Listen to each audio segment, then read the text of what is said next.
रखते हैं ना, जितना होता है उसके हम नोट्स देंगे। ठीक, खासकर बाकी का भी जो सेक्शन है ना, उसमें बहुत ज़्यादा समझने वाला चीज़ नहीं है। एक बार जैसे साहित्यकार है, एक बार उसका थीम बता दिया, बस उसी धर्रा में सब कुछ चलना है। 30 तारीख डेडलाइन रखते हैं, बहुत लोगों का 7 तारीख है, और होगा कैसे नहीं। हम लोग के पास फिर भी 24 तारीख से एग्जाम है। चलो 20 ही मानते हैं, 20 दिन हम लोग के पास है। 20 दिन मेरे कहे अनुसार रिवीजन करके आके आंसर राइटिंग करते रहना। ठीक है, आप लोग का है, हम कोशिश करें कि 25-26 में आप लोगों को कुछ फाइनल नोट्स दे दे, 25-26 तक में। बाकी जो आप लोग का 10 दिन बचा उसमें दबा के आप लोग आंसर राइटिंग कीजिए। कितना और इससे कितना जल्दी कर पाएंगे। हम बहुत अपने आप को मिनिमाइज करें, जो मेरे नेचर में नहीं है। हम थोड़ा सा डिटेल में पढ़ाने वाला आदमी है। अब शॉर्ट टर्म में कोशिश मेरा रहेगा जितना जल्दी जल्दी हो जाए, और आप लोग को हम नोट्स दे देंगे जल्दी। हाँ, तो डेडलाइन हम लोग रखते हैं 30 को। उसी में जो होगा हम लोग आंसर राइटिंग के थ्रू कवर कर लेंगे, हर प्रैक्टिस कर लेंगे हम लोग, या रिवीजन जो बोलो। ठीक है, जो बोलो उसको हम लोग कर लेंगे 30 तक। 30 के बाद मेन हम लोग का बचा है क्या, एक बचा है साहित्यकार वाला मेन पोर्शन।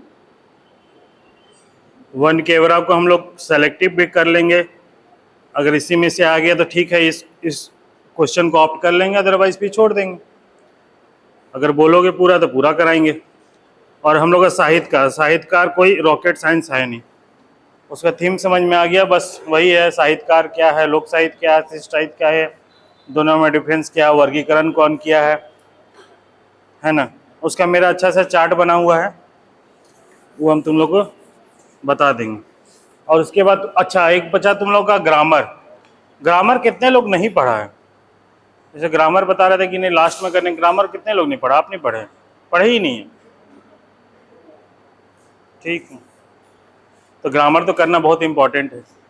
उसको प्रैक्टिस के साथ साथ हम लोग धीरे धीरे निपटाते चल जाएंगे, एक एक टॉपिक करके, ज़्यादा है नहीं।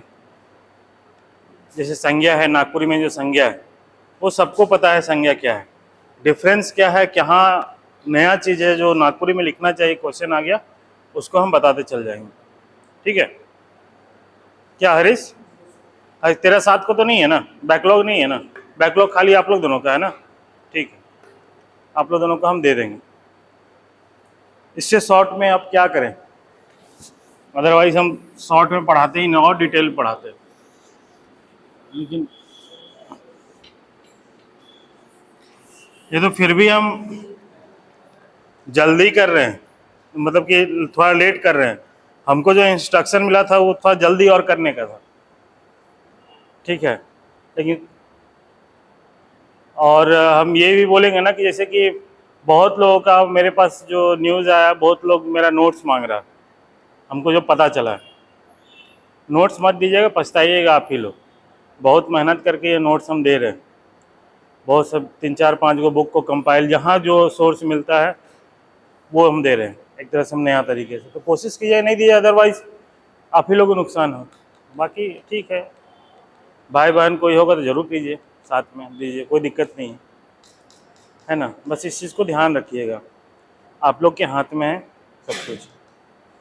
उम्मीद तो करते हैं कि अच्छा मार्क्स आना चाहिए, नहीं आया तो फिर देखेंगे। आएगा क्यों नहीं आएगा, लिखोगे नहीं तो। नहीं लिखोगे तो कोई ऑप्शन तो नहीं है, हम आज फिर बोल रहे हैं। देखो मुस्कुरा रही है, देखो कि नहीं लिखोगे तो कोई ऑप्शन ही नहीं है, लिखो, हम बार बार बोल रहे हैं। और लास्ट का 30 तारीख कुछ भी जीएस है, कुछ भी हो, जो भी 24 तारीख को दे रहा, मेरा बात मानो, जहाँ है वहीं स्टॉप कर दो, जहाँ तक पढ़ाई किया वहीं स्टॉप कर दो। और 30 के बाद पूरा का पूरा मैक्सिमम टाइम तुम्हारा राइटिंग पे होना चाहिए।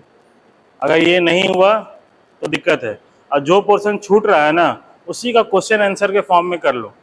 बहुत ज़्यादा अभी क्वेश्चन का पैटर्न चेंज करे, इतना ड्रास्टिकली एकदम पूरा शिफ्ट नहीं कर देगा, यू टर्न थोड़ा ही सब मारेगा, 30 डिग्री में घुसाएगा, 45 डिग्री में घुसाएगा, पूरा यू टर्न नहीं मारेगा।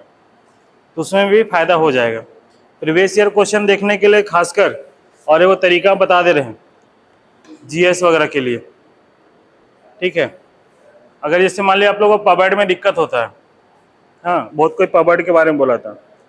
तो पावर्ड का प्रीवियस ईयर क्वेश्चन आता है एक कौन पब्लिकेशन का यूपीएससी के लिए। देखो हम ये बोल रहे हैं कि वो क्वेश्चन पकड़ो, लेकिन जो तुम्हारा टॉपिक है ना, उस टॉपिक में कैसा क्वेश्चन आया ना ये पता चल जाएगा, एक रेंज पता चल जाएगा। अगर वो भी काम कर लोगे ना तो कंप्लीट है। हिस्ट्री में भी वही है, पूरा हिस्ट्री कवर हो जाएगा वहीं से। जो जो टॉपिक नहीं पढ़ना है उसको छोड़ दो। और हिस्ट्री में भी देखो ना यार, अगर कितना क्वेश्चन लिखना होता है, 2 क्वेश्चन है। अब हम हमारे पास एरिया क्या क्या है, 4 एरिया है, एक एंशिएंट है, एक मेडावल है, एक मॉडर्न, एक झारखंड है। कोई भी 2 एरिया पकड़ लो तरीके से। ये 2 एरिया में कुछ भी पूछेगा तो हम लिख देंगे, बाकी 2 एरिया को रिस्क में चलो। रीज़न ये है ना, इसलिए हम नहीं बोलते हैं कम्प्लीटली छोड़ने के लिए ना, कि कब पगलाएगा ना कोई भरोसा नहीं है। पता चला ABC कर दिया, और पता चला ABC में ही एक मॉडर्न डाल दिया, एक एंशिएंट डाल दिया ना, एक झारखंड डाल दिया, तो फिर वो जो 2% छोड़े हो ना वहाँ घाटा हो जाएगा। इसलिए कर लेना, 2 पोर्शन को उतना स्ट्रांग बनाओ जो सबसे बेस्ट लगता है। खासकर मॉडर्न को देख लो, उठा लो। और मेरे हिसाब से एंशिएंट उठाओगे तो बहुत लोगों को मॉडर्न मेडावल पसंद आता है। हमको मेडावल पसंद नहीं आता, बहुत बोरिंग लगता है। लेकिन एंशिएंट वगैरह देखोगे हमको बहुत अच्छा लगता है। मॉडर्न बहुत अच्छा लगता है। मॉडर्न में देखो फिक्स है, एक हमेशा पर्सनालिटी से क्वेश्चन आ रहा है, गांधी जी का कंट्रीब्यूशन, किसी का भी कंट्रीब्यूशन। अगर तुम बीपीएससी का, हम बताए ना प्रीवियस ईयर क्वेश्चन को अगर देखो, बीपीएससी का क्वेश्चन बैंक उठाओगे ना, बहुत अच्छा दिया है। जो तुम्हारे झारखंड में बिरसा मुंडा, ये तुम्हारा थाना भगत वगैरह का जो क्वेश्चन एरिया है ना, एग्जैक्टली हमको ध्यान नहीं आ रहा सिलेबस क्या है, देखो वहाँ पे क्वेश्चन पूछा है। तो उस क्वेश्चन को खाली पकड़ोगे ना तो पता चल जाएगा यहाँ कहाँ कहाँ क्वेश्चन आने वाला है।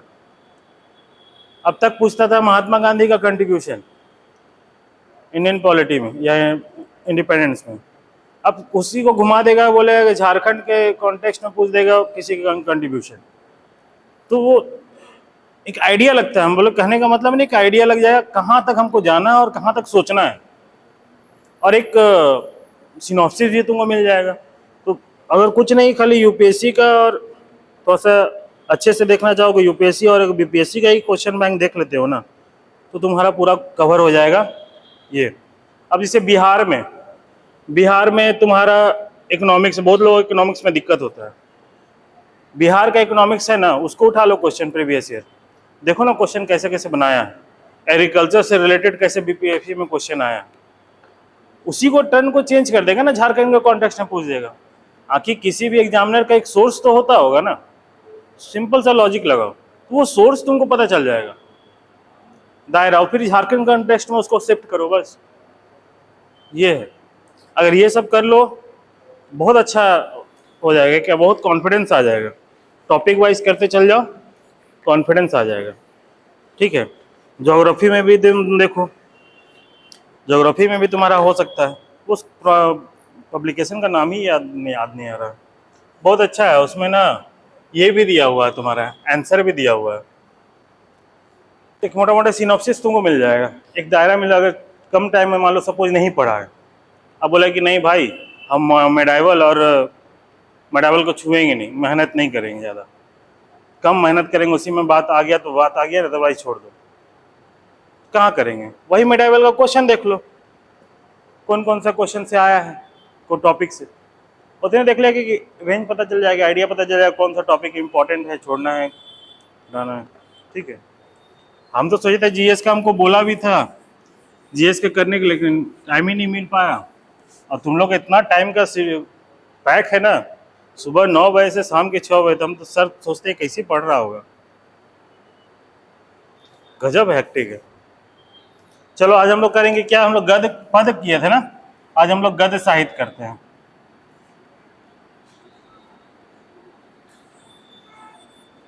गद्य साहित्य में भी देखो, गद्य साहित्य का देखोगे ना, जब कालक्रम अगर हम देखते हैं कालक्रम, तो जैसे पद साहित्य में हम लोग 4 डिवीजन में बांटे थे। एक बांटे थे लोक साहित्य का, लोक साहित्य काल, ठीक है, जो 1664 से पहले, यही था ना, से पहले। उसके बाद दूसरा था भक्ति काल, इसको हम लोग किए थे 1664 से लेकर कितना था 1850 या 1900 जो बोलो, ठीक है। उसके बाद हम लोग किए थे ईसाई मिशनरी, इसको किए थे 1850 से लेकर 1947 आज़ादी तक, 50 तक जो मान लो। और आधुनिक मान लेते हम लोग 1947 या 50 से लेकर अभी तक टिल प्रेजेंट, ठीक है। अब देखो ये हम लोग गद्य पद साहित्य में किए थे। गद्य साहित्य में क्या है ना, गद्य साहित्य में जितना भी सोर्स है, इसको मत लिखिए अभी, गद्य साहित्य में जितना भी सोर्स है ना पद साहित्य में, गद्य साहित्य में, वहां देखना कि लोक साहित्य काल और भक्ति काल में मौजूदगी नहीं मिलेगा, बहुत रेयर ऑफ द रेयरेस्ट। असली खेल हमेशा आधुनिक काल से हुआ, मिशनरी से, गद्य साहित्य का, ठीक है, गद्य साहित्य का। तो इसको अगर आप लोग डिवीजन करना चाहते हैं ना, तो इसको हम लोग दो तरीके, एक तरीका बता दिया, यहाँ तब तक तो सीख लिए। आज हम लोग बताते हैं इसको आदिकाल, वही चीज, ताकि आप लोग को एक आइडिया लग जाएगा जो बार बार हम बोल रहे हैं, आदिकाल और आधुनिक काल, यही दो में डिवीजन हम लोग करेंगे, ठीक है। जितने भी साहित्यकार हैं वो हमेशा बोले हैं, इसी में बोले हैं कि जो गद्य साहित्य का जो एरिया है वो ईसाई मिशनरी से आधुनिक काल के पीरियड को ही माना गया है।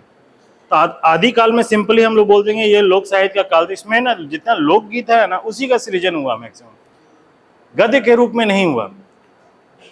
और इसका ये बोलता है कि जो पद साहित्य का जो सृजन हुआ है, निर्माण हुआ है, जो कृति हुआ है, ये बोलता है ना गद्य से हुआ है, सॉरी पद से। जो लोकगीत है ना वहीं से निकल के गद्य साहित्य का निर्माण हुआ है। तो इसलिए जो साहित्यकार पद साहित्य में हम बताए थे कि नागपुरी मतलब साहित्य का निर्माण गीत से ही हुआ है, बताए थे हम, पिछले स्टेटमेंट लिखाए भी थे। यही रीजन है, इसी रीजन के कारण बोला जा रहा है कि जो भी लोक साहित्य में जो गद्य साहित्य का जो निर्माण हुआ है वो पद साहित्य से ही हुआ, लोकगीत से ही हुआ। लोकगीत ही सबसे बड़ा, सबसे प्रमुख था।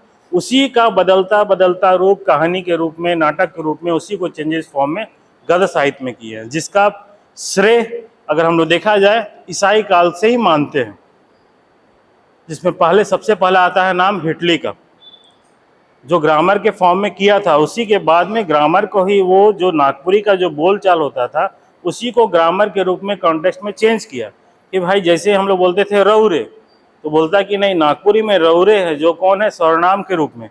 वहीं से परिणत होते चला गया ग्रामर के फॉर्म में फर्स्ट, और वहीं से कथा, कहानी, उपन्यास, निबंध वगैरह का सृजन होता है, राइट।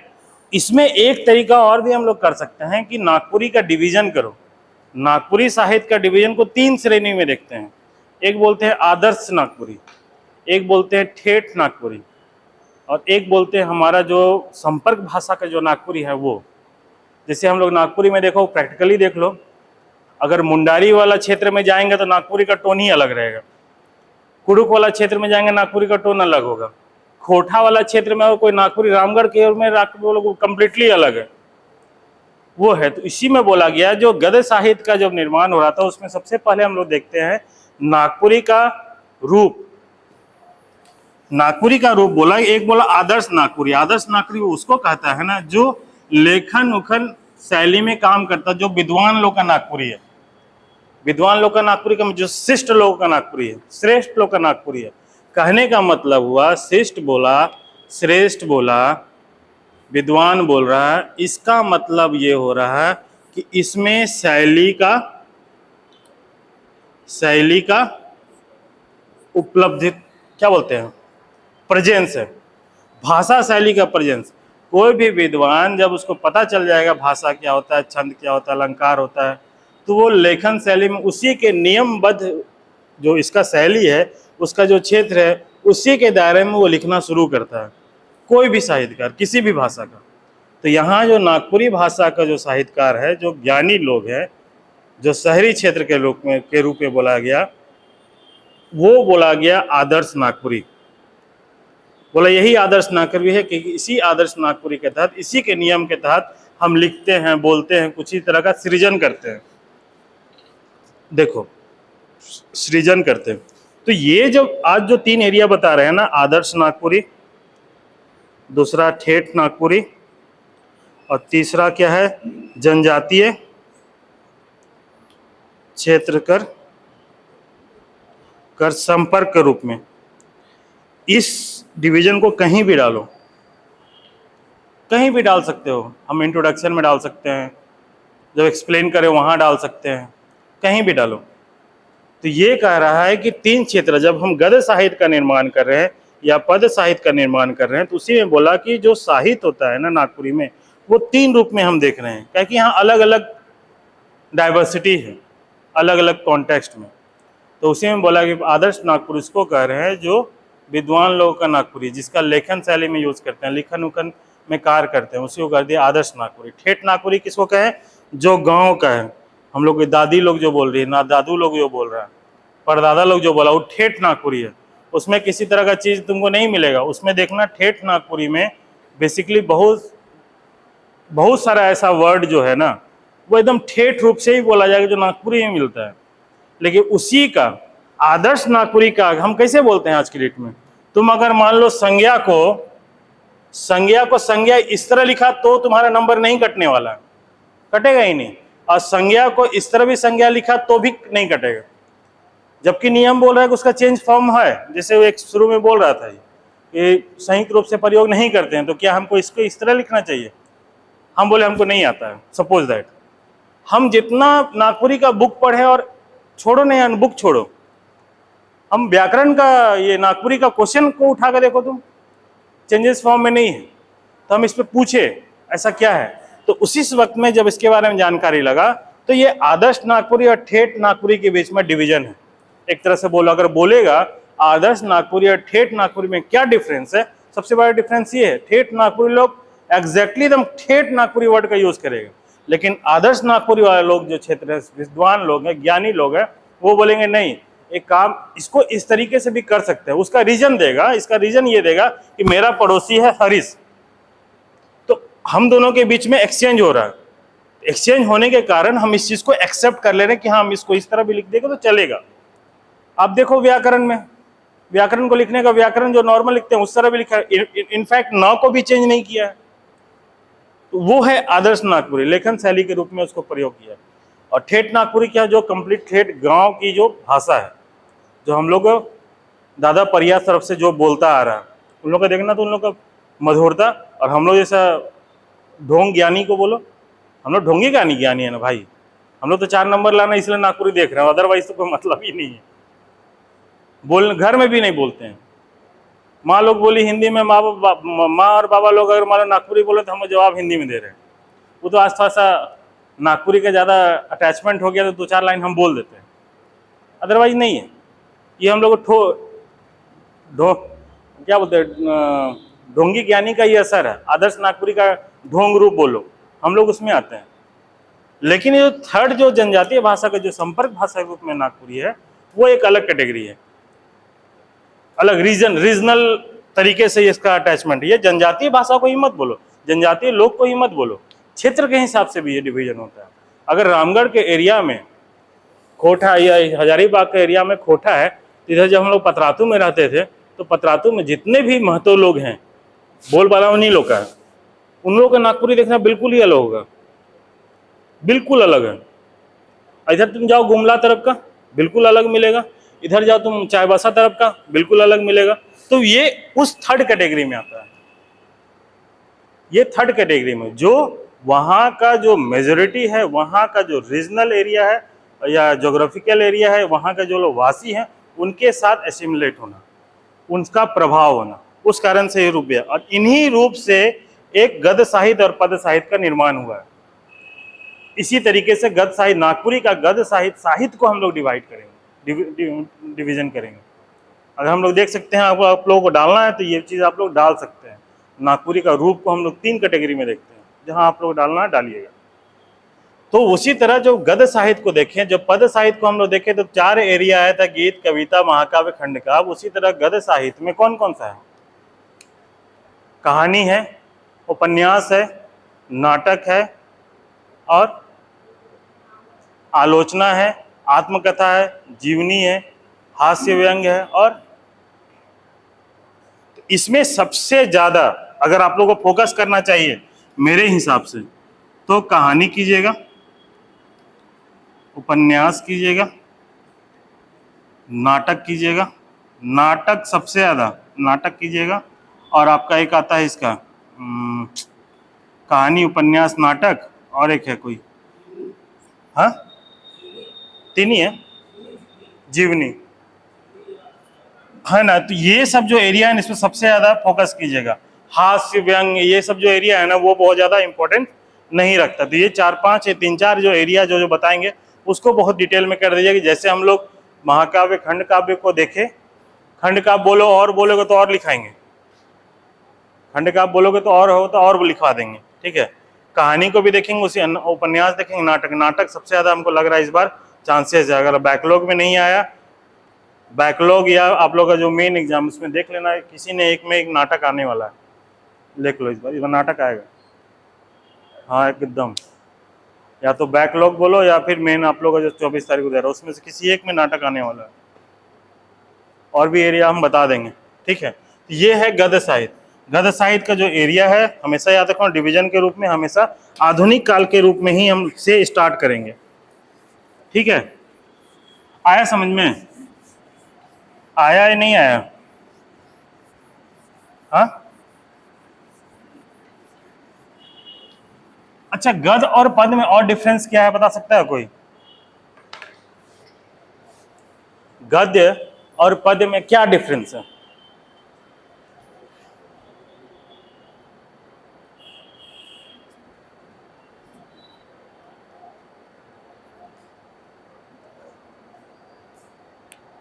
बोलो, बुद्धि लगाओ यार।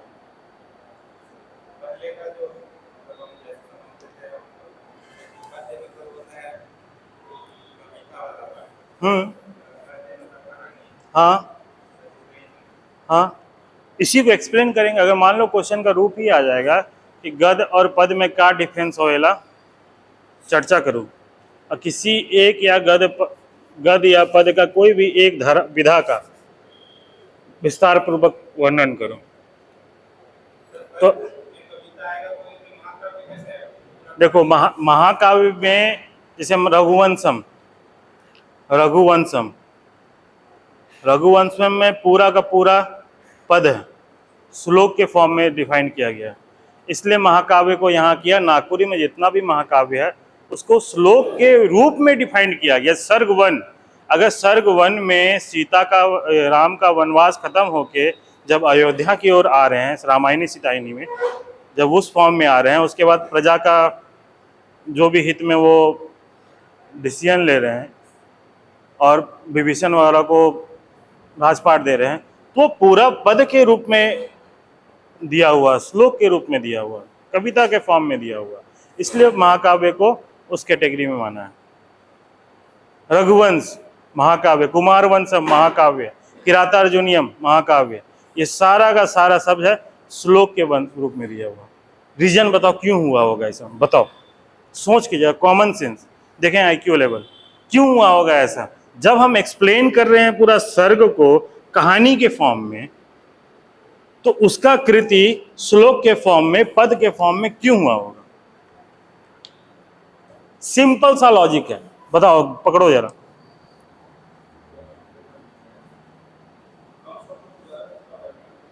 नहीं, और एग्जैक्ट एकदम एक लाइन में बताओ। किसी भी साहित्य का निर्माण किससे हुआ? संस्कृत से, प्राकृत से। उस वक्त का लोग, महर्षि के समय का, वेद व्यास, ये सब का लोग कहानी के फॉर्म में नहीं करते थे, उन लोग हमेशा श्लोक के फॉर्म में सारा चीज का करते थे। तुमसे बोलेगा कि हरीश का भाई वर्णन करो, तो श्लोक के रूप में वर्णन कर देगा, उसका मीनिंग व्यापक होगा। इसलिए देखना ना कि सब चीज का पहले जितना का जितना सब श्लोक के फॉर्म में है, कोई भी फॉर्म तुमको कथा के फॉर्म में नहीं मिलेगा, श्लोक के फॉर्म में। पूरा रामायण श्लोक के फॉर्म में, महाभारत श्लोक के फॉर्म में है, कोई भी चीज को उठा दो, यही एक रीजन है, उस वक्त का वही था। अब ना आधुनिक काल में उसको डिफरेंट रूप में कर दिया, कथा, कहानी, उपन्यास, नाटक, डिफरेंट डिफरेंट फॉर्म में कर दिया। ये है उसका रीजन, सबसे बड़ा रीजन यही है, बेसिक रीजन। समझ में आ गया? तो इसी को एक्सप्लेन कर, अब जैसे बोले पद साहित्य और गद्य साहित्य का एक्सप्लेन करना है। अब मान लो डिफरेंस बताना, जैसे बोला कि पद, इसमें क्या है, पदों का समावेश होता है, जैसे श्लोक के फॉर्म में, कविता के फॉर्म में, गीत के फॉर्म में। इसमें तुकांत वगैरह मिलेगा, छंद अलंकार सब मिलेगा इसमें। इसमें क्या है, ये कथा के रूप में, कहानी के रूप में एक्सप्लेन किया था गद्य साहित्य बेसिकली। इसमें तुकांत नहीं मिलेगा। जैसे गीत का अंत में तुकांत होता है ना, क्या बोलते हैं उसको इंग्लिश में, जो एक मिलाना पड़ता है, हाँ, वो फॉर्म अगर तुमको पद में मिल रहा है तो गद्य में नहीं मिलेगा। तो ये सब डिफरेंस है। गद्य, अब डिफरेंस में क्या होगा, सबसे पहले किसी भी साहित्य में पद का निर्माण हुआ है, गद्य का नहीं हुआ है। गद्य उसके बाद है, उसका चेंजेस फॉर्म, उसका डेवलप फॉर्म में गद्य को हम लोग मानेंगे। ये सब बेसिक डिफरेंस है ना, ये सब बेसिक डिफरेंस। उसके बाद क्वेश्चन का जो भी टेल पार्ट होगा उसका एक्सप्लेन करना। समझ रहा ना? समझा ही नहीं समझा? बोल भी नहीं करता, नहीं खा के नहीं आया का? हम तो खा के आए 2 रोटी, देखो तो एनर्जी। ठीक है, चलो, समझ में आया रितु? हम मोटा मोटी समझा दिए, ठीक है। तो क्वेश्चन सोचो, जितना सोचोगे ना उतना लिखोगे, लिखने की कोशिश करो। देखो तो फिर कैसे मार्क्स नहीं आएगा, कौन बेटा काटेगा तुम लोगों को मार्क्स? ठीक है, चलो लिखो गद्य साहित्य का।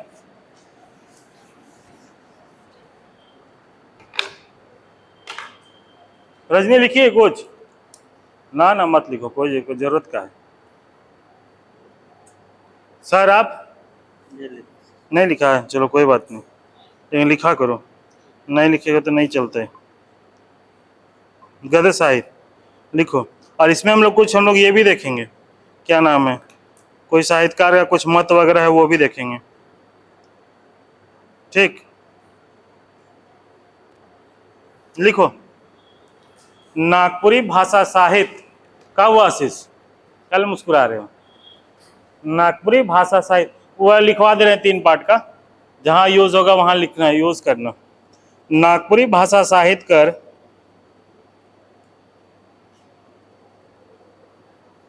3 रूप कहल जा सकेला। पहला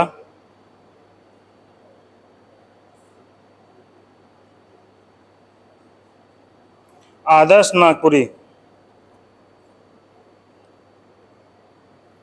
जे सभा कौमा पढ़ल लिखल, सभा कौमा पढ़ल लिखल और किताब मन में, और किताब मन में पढ़े लिखे के लिए बोलल और लिखल जायल। पहला हो गया आदर्श नागपुरी, जे सभा कौमा पढ़ल लिखल और किताब मन में पढ़े लिखे के लिए बोलल और लिखे जायला जायल, ओके, आदर्श नागपुरी कहते हैं। ठीक है। सेकेंड ठेठ नागपुरी, ठेठ नागपुरी ऑब्लिक गंवारी नागपुरी,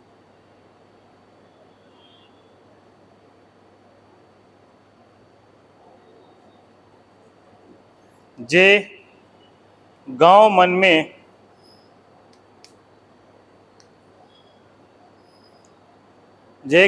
में हमरे कर पूर्वज मन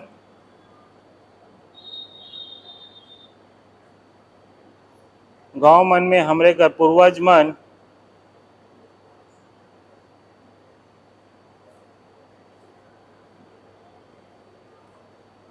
हमरे का पूर्वज मन द्वारा बोलल जायल।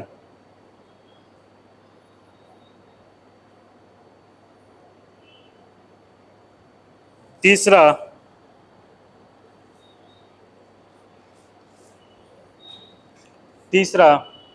संपर्क भाषा का रूप में सादरी नागपुरी,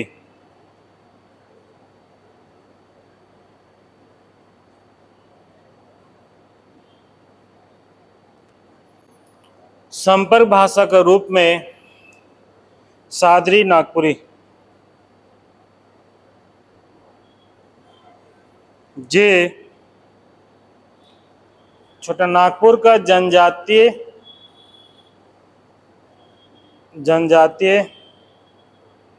आदमी मन, छोटा नागपुर का जनजातीय आदमी मन जैसे मुंडा, उरांव, खड़िया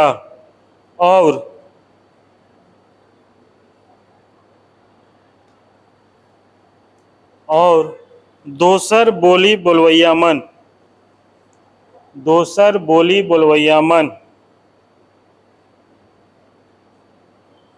अपन भाषा कर प्रभाव से नागपुरी बोलेना।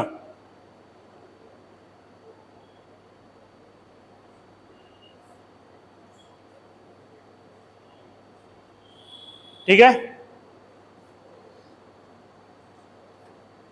Paragraph change.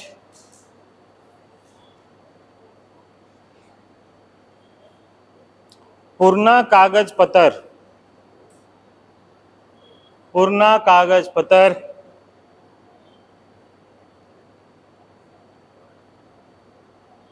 कौमा शिलालेख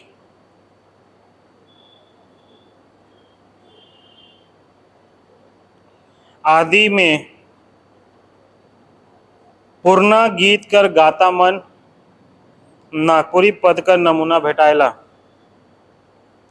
पुरना गीत कर गाता मन में नागपुरी गीत का नमूना भेटायला।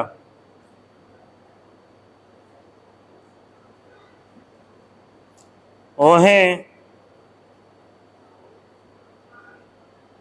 देखल जाए तो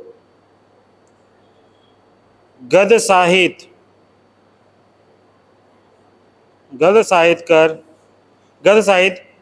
पुरना पर्याकर नी भेटायल। वहीं देखल जाए तो गद्य साहित्य पुरना पर्याकर नी भेटायल।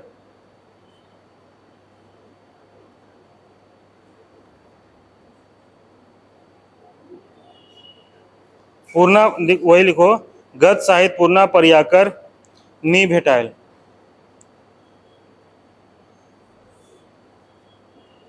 ठीक है, नेक्स्ट, पद साहित्य में उपन्यास, कहानी, गद्य साहित्य अरे पद ना दिमाग में छप गया है। गद्य साहित्य में उपन्यास, कहानी, निबंध, संस्करण, जीवनी, आत्मकथा, नाटक,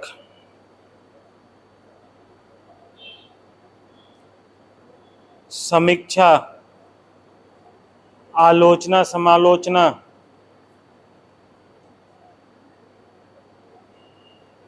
आदि मन लिखल जायला।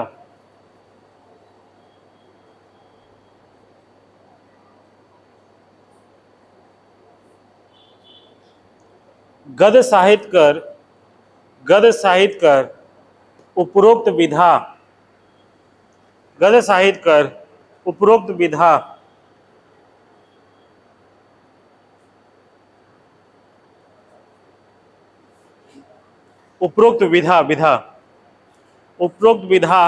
के लिखे कर श्रेय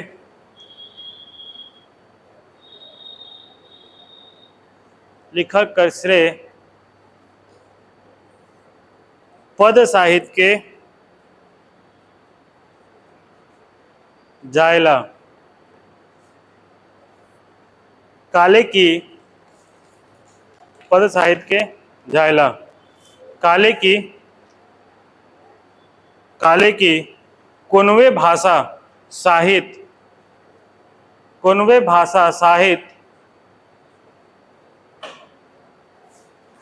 कर विकास में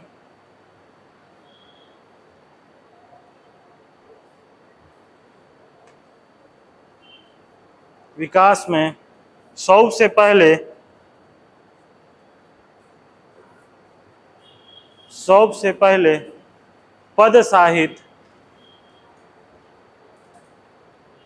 पद साहित्य के रूप में होए है।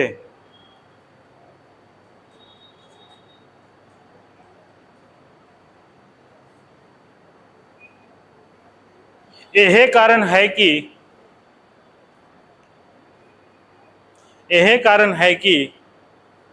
नागपुरी भाषा साहित्य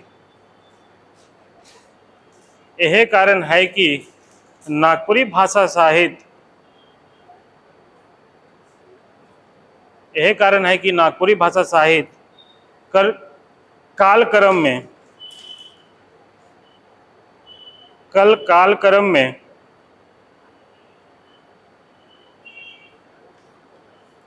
आदिकाल में पद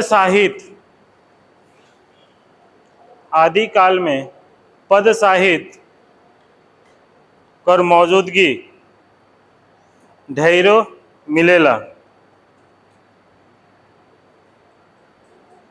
मुदा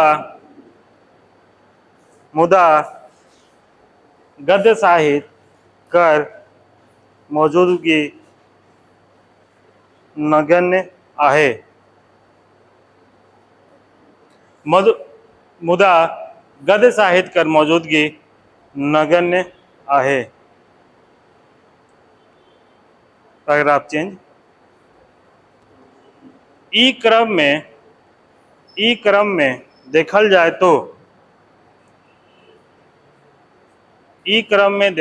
तो नागपुरी गद्य साहित्य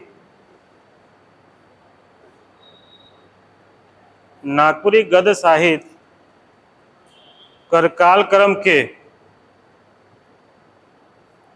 हमरे मन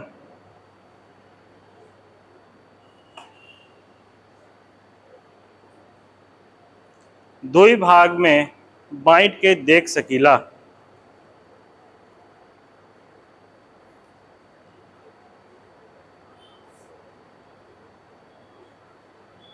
जहां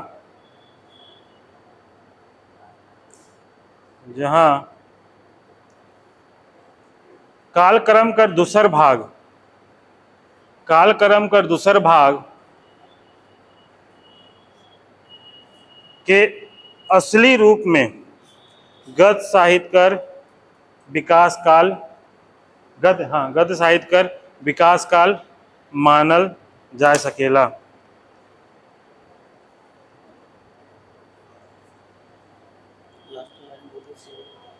क्या बोले थे? कालक्रम कर दूसर काल में दूसर काल अर्थात नहीं बोले थे, तो सर भाग में असली असली रूप में गद्य साहित्य कर विकास काल मानल जा सकेला।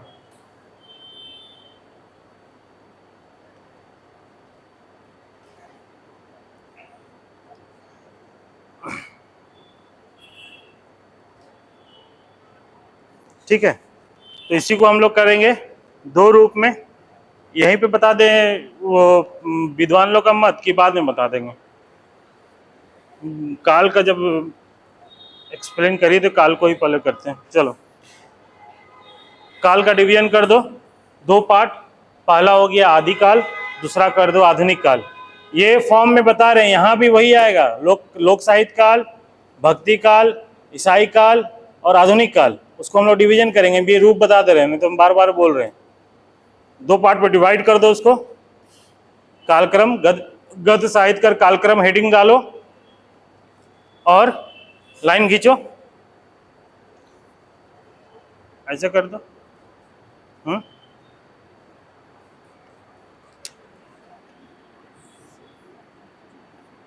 एक हो गया तुम्हारा आदिकाल,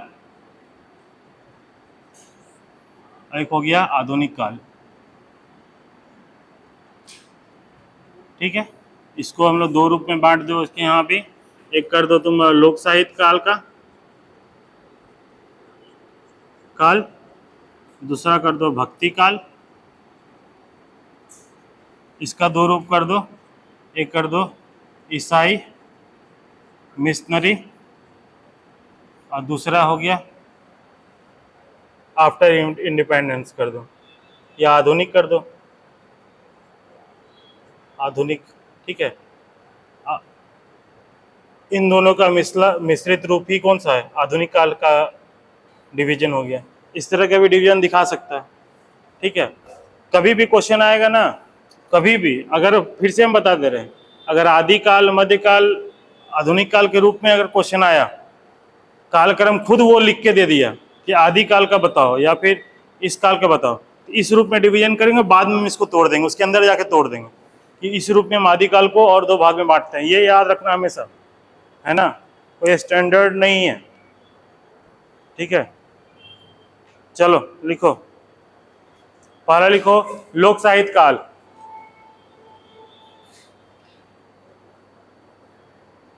वही बात होगा जो लोग पद्य में बताए थे, लोक साहित्य, देखना वही सब लिखा हुआ होगा। लिखो, ई परिया में थोड़ा सा वर्ड का चेंज होगा, भावना को थोड़ा चेंज कर देंगे, भावना वही रहेगा।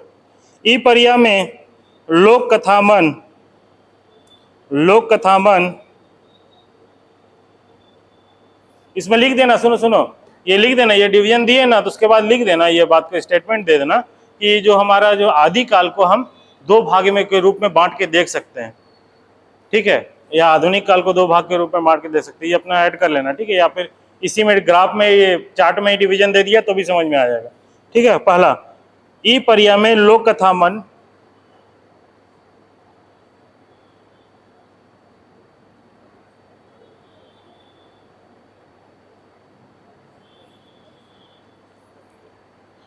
मुंह से बोलते सुनते, सुनते सुनाते चैल आवत है।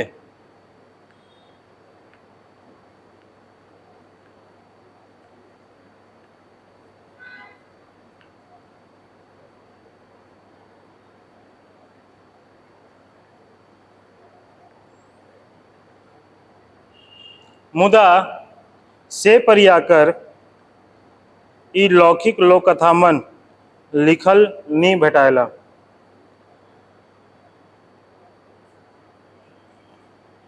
से परियाकर मौखिक लोक कथामन लिखल नहीं भेटायला।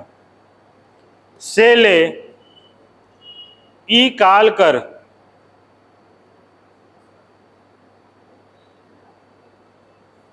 ई काल कर लोक कथा आदि के, आदि मन के कंठ साहित्य का रूप में, कंठ साहित्य का रूप में बोल ले कोनो गलती नहीं हुई।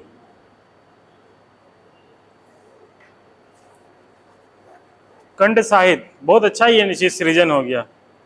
नागपुरी को भाषा को क्या, लोक कथा को क्या, लोक साहित्य को कंठ साहित्य भी बोल सकते हैं हम लोग। ये कहीं नहीं मिलेगा, एकदम साक्षात इसी कमरे में ये सृजन हुआ है, समझा। एकदम लिखो, एकदम मस्त ये सब चीज है ना, मोदी जी से सीखो, मोदी जी से सीखो, एकदम अंडरलाइन करो उसको, समझा। इसी में लिखो, इके बाद कर, इके बाद कर ईसाई मिशनरी काल में लिखे कौमा संकलन करे,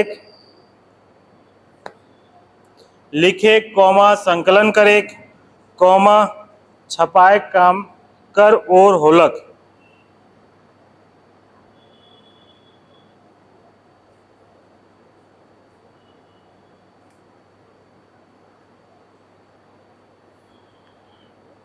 यह लोक कथा मौखिक कहानी मन, यह लोक कथा मौखिक कहानी मन आगे चल के मौलिक कहानी लिखे कर आधार बनलक।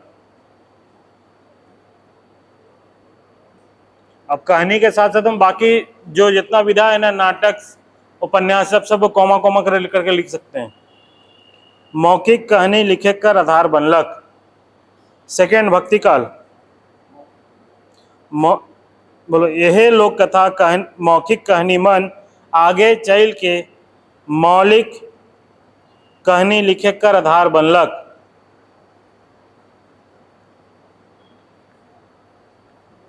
सेकेंड, भक्ति काल।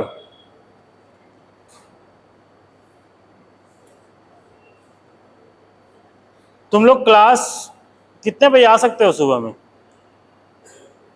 तुम लोग के लिए बेनिफिट के लिए हम करते हैं। बोलो, 2 दिन तुम लोग को टाइम देते हैं हम। 2 दिन में जो रिवीजन करना है करो। एक काम करते हैं, ठीक है? हंस रहा, आओ, कोई दिक्कत नहीं है। हम नहीं आएंगे, हम तो भाई व्हाट्सअप यूनिवर्सिटी से काम कर लेंगे। हम तुम लोग के लिए बेनिफिट के लिए कह रहे हैं, आओगे तो बहुत अच्छा रहेगा। आ जाओ, कोढ़ियापा छोड़ दो, तकलीफ छोड़ दो, बात बन जाएगा। हम बता दे रहे हैं, आ जाओ। क्या करो ना, तुम लोग जितना बजे आ सकते हो। हम नहीं बोलते, जैसे मान लो 8 ही बजे रखो ना स्टैंडर्ड, 1 घंटा काफ़ी है। एक क्वेश्चन डेली देंगे, 2 दिन का गैप में, 1 दिन का गैप में। आओ, 1 घंटा लिखा करो। 2 दिन का टाइम दे रहे, 2 दिन में अपना रिवीजन करो, जैसा करना है करो। 8 बजे आ जाओ, 8 सवा 8 बजे। एक पता चल जाएगा कि 1 घंटा में हम कितना लिख पा रहे हैं। 9 बजे से क्लास स्टार्ट करेंगे। एक एक दिन पहले ही बता देंगे कि इस टॉपिक का हम क्वेश्चन कल देंगे, पहले बता देंगे, तैयार रहो। इससे क्या होगा, जो भी बैक में पढ़े हैं ना, उसका अपना रिवीजन होते चल जाएगा। क्या बोलते हैं, ये सही रहेगा? 2 दिन में अपना रिवाइज करो, ठीक है? पहला उद्भव विकास से दे दिया, मान लो 1 आध क्वेश्चन, मान लो 3-4 क्वेश्चन बन रहा है, तो 1 क्वेश्चन हम दे दिए, आगे के लिए 2-3 क्वेश्चन रख दिए, ठीक है? उसके बाद अगला दिन देख लेंगे, कोई एक टॉपिक और दे देंगे। इससे आप लोग ना वो फॉर्म में आ जाएगा, ठीक है? अगर इसमें भी और ऐड करना चाहते हो तो बोलो, एक चीज़ और ऐड कर देते हैं, खासकर जो मेंस दे रहा है। जीएस के एक एक टॉपिक देते चल जाते हैं, करना चाहो तो, मर्जी तुम्हारा। जैसे हिस्ट्री का बोल दें, मेरे एंशियंट चल रहा था, एंशियंट बोल देंगे ठीक है, इंडस वैली सिविलाइजेशन का कल एक क्वेश्चन देंगे। हम पहले से बता देंगे क्वेश्चन, मतलब क्वेश्चन नहीं, टॉपिक। आओ, आधा घंटा का मान कर एक क्वेश्चन दे रहे हैं, तो मोटा मोटी मान लो हम आधा घंटा में एक क्वेश्चन हमको लिखना है, 400 वर्ड, 500 वर्ड, एक चीज़ यही देखो। और आधा घंटा में एक क्वेश्चन लिखना है, उसमें 300-400 वर्ड का जो भी दे देंगे। इससे क्या होगा, एक सिस्टमैटिकली वे में तुम लोग दे सको। जीएस देना नहीं देना ये तुम लोग का चॉइस है, ये मेरे तरफ से है। जीएस हम अभी तक तुमको बताया नहीं है, मेरा बहुत इच्छा है लेकिन टाइम नहीं मिल पा रहा था। तो नागपुरी तो डन ही रखो, कर सकते हो ऐसा तो कर लो। क्या 2 दिन, आज हो गया तुम्हारा कितना, आज हो गया तुम्हारा 20 ना, तो मान के रखो 23 तारीख से, 23 तारीख रखो, 23, 24, 25 को तो भाई इलेक्शन है। इलेक्शन कौन, वोट कौन सब देने जा रहा है? सबको देगा ना, वोट दो। हम सबसे क्रिमिनल को देना चाहते हैं। ये बीजेपी का मेरा नाम मने हट गया। क्रिमिनल को दो, कम से कम मुख्य धारा में आके तो अपना क्राइम तो थोड़ा कम कर देगा। ऐसे भी तो लूट ही रहा है सब मिलके, चाहे बीजेपी लो या कांग्रेस लो।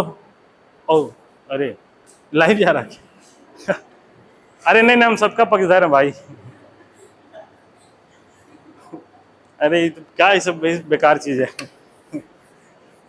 तो ठीक है, वोट अपना दे देना, हम सबको देते हैं वोट। हाँ, बीजेपी को भी देते हैं, कांग्रेस को भी देते हैं, तुम लोग भी देना। हाँ, तो इस तरह करके 25 का तुम्हारा तो वही वोटिंग ही वाला एरिया होगा, तो उस दिन तो ऐसे ही छुट्टी रहा, उस दिन का क्या, फिर 26 को दे दो।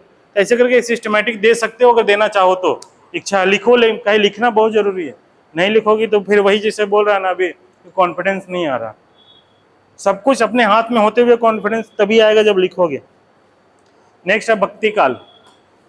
अरे लाइव कहाँ जाता है भाई, ये लाइव यूट्यूब में क्या, कहाँ पर? हाँ, सिस्टम में ना, सिस्टम में रहता है ना, पब्लिक प्लेटफॉर्म में ना। ऐसे भी कोई जान जाए तो क्या कर लेगा मेरा, हम सब कौन सा है हम भी तो पब्लिकली तो फेमस हो जाएंगे कि ये देखिए हमारे आज के मास्टर को, ये शिक्षा दे रहे हैं। ओ ये भी जा रहा है, ओहो। चलो नेक्स्ट भक्ति काल लिखो।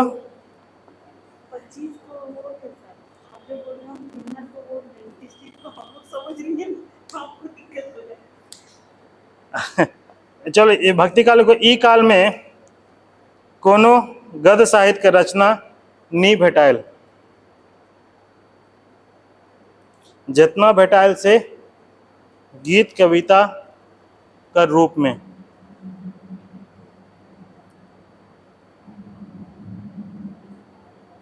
मुदा मौखिक रूपे लोक कथा परंपरा से, मौखिक रूप पे लोक कथा परंपरा से एहो काल में और आगहों चलते रहलक। मौखिक रूपे मतलब है मुदा मौखिक रूपे लोक कथा परंपरा से एहो काल में और आगहों चलते रहलक। मतलब मौखिक रूप से वो लोक साहित्य काल जो है ना उस समय से चल रहा, आज भी मिलता है हम लोग को, वो सिलसिलेवार ढंग से चलते आया है। ठीक है, अब देखो एक चीज बताए तुम लोग को, जैसे मान लो कि कम वर्ड में लिखने आ रहा, प्रवीण कम वर्ड में अगर सपोज लिखने आ रहा कम मार्क्स का, अब हम इतना जो डिवीजन कर रहे हैं इसका चार्ट तो हम बना देंगे, आदिकाल का बना दिया, लोक साहित्य को तरीका बता रहे हैं कि कैसे समराइज करना होगा।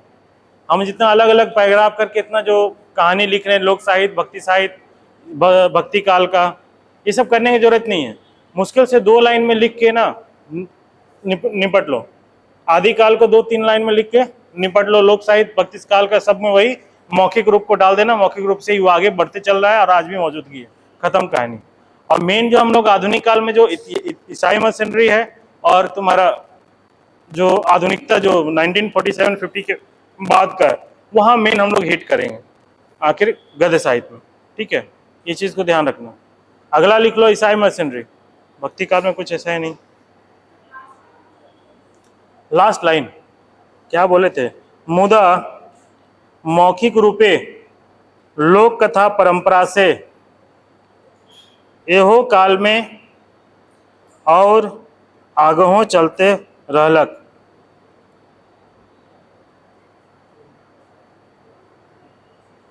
थर्ड,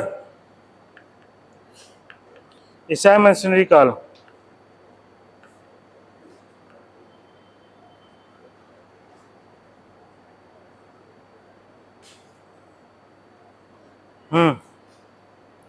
ई काल में नागपुरी गद्य लिखे कर और ईसाई मशीनरी मन कर लें। ई काल में नागपुरी गद्य लिखक कर और ईसाई मशीनरी मन कर लें।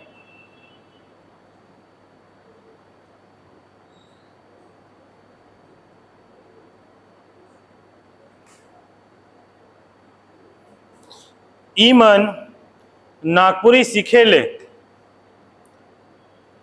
ई मन नागपुरी सीखे ले शौब से पहले व्याकरण और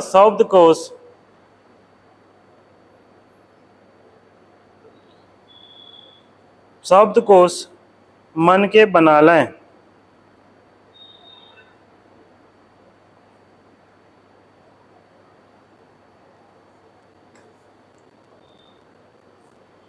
और इकर परिष्कृत रूप डेवलप्ड फॉर्म, परिष्कृत रूप लोक कथा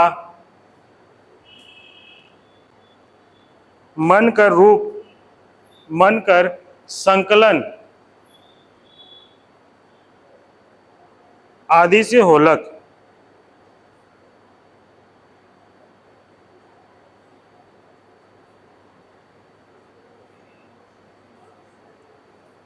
ठीक है, लोक कथा नागपुरी लोक कथा कर भाषा रूप में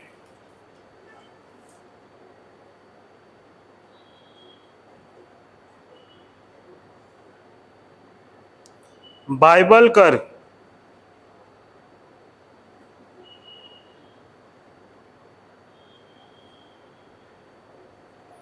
रूप में छपवा लें।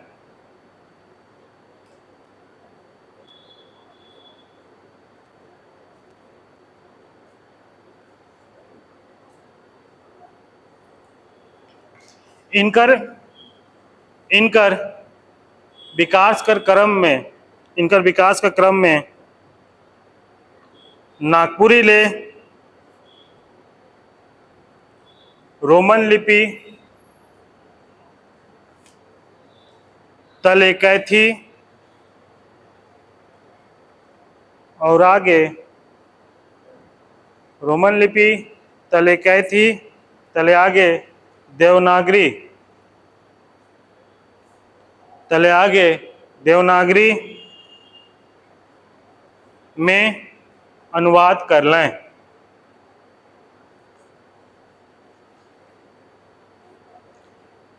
Paragraph change. ई क्रम में नागपुरी गद्य साहित्य ई क्रम में नागपुरी गद्य साहित्य कर रचना के सिलसिलेवार समझे जरूरी हो जाएला। ई क्रम में नागपुरी गद्य साहित्य कर रचना के सिलसिलेवार समझे जरूरी हो जाएला।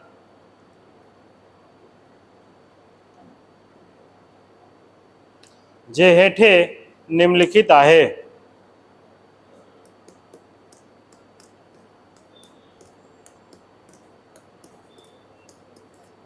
ठीक है, पॉइंट नंबर वन।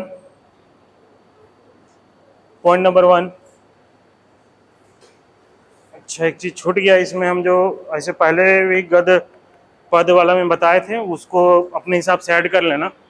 जो हमने बताया था कि आधुनिक काल में जो ईसाई मशीनरी और आधुनिक है, इसको हम लोग आधुनिक काल को भी और दो पार्ट में इसके पद को मतलब कि गद्य को देख सकते हैं।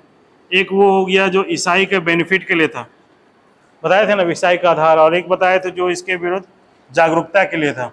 एक इस पॉइंट को जरूर ऐड कर लिया करना, भूल गए थे कहीं पर भी मार्क करके ऐड कर लिया करना। ठीक है, पहला पॉइंट लिखो, सबसे पहला लिखो। ठीक है, लिखो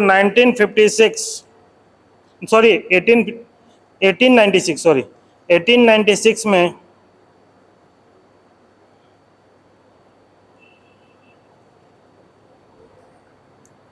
हिटलीकर E.H. हिटलीकर नोट्स ऑन द गवारी डायलेक्ट्स ऑफ लोहरदगा छोटा नागपुर। 1896 में E.H. हिटलीकर नोट्स ऑन द गवारी डायलेक्ट ऑफ लोहरदगा छोटा नागपुर नौकर व्याकरण किताब में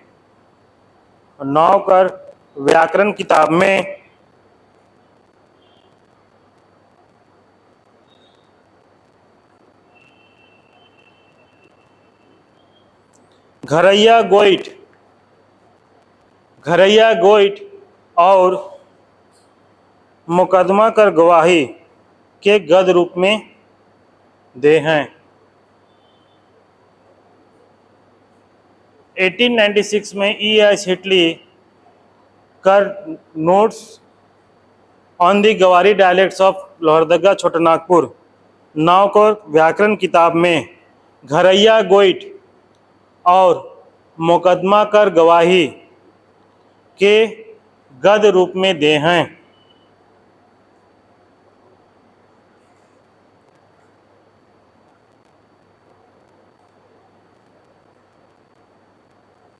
सेकेंड पॉइंट, पी इडनेस नाम है, पी इडनेस याद रखना।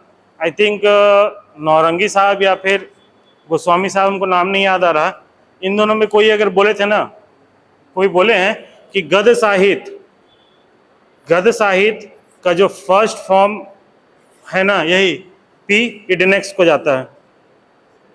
इडनेस पी इडनेस बोल रही है नौरंगी या फिर ये गोस्वामी साहब, कोई एक आदमी बोले हैं